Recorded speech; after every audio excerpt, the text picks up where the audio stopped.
kemudian juga nanti akan disampaikan juga mengenai nanti oleh Bu Sekti. Pernyataan di atas merupakan respons dari pernyataan pihak OJK, Kemenq, dan Apindo selaku asosiasi pengusaha di Indonesia yang meminta kepada pemerintah untuk menurunkan presentasi iuran untuk program jaminan pensiun yang diusulkan pihak pemerintah. Sebelumnya para buruh telah melakukan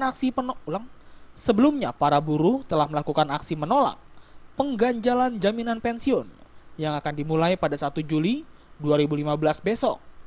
Pernyataan tersebut disampaikan pada saat jumpa pers di salah satu hotel di Jakarta oleh Presiden KSPI, Said Iqbal, di mana dalam siaran persnya tersebut berisi desakan agar Presiden segera menandatangani RPP pensiun.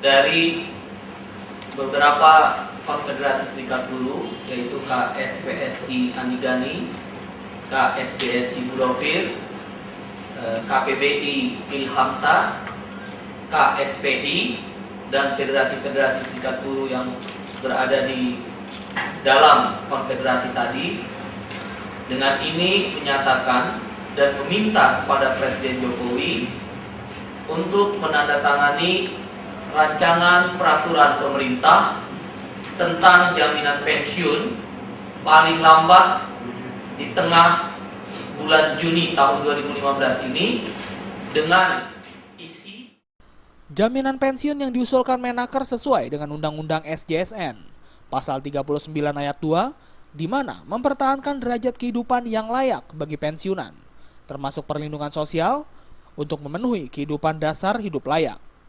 Dari Jakarta, Hamjati melaporkan.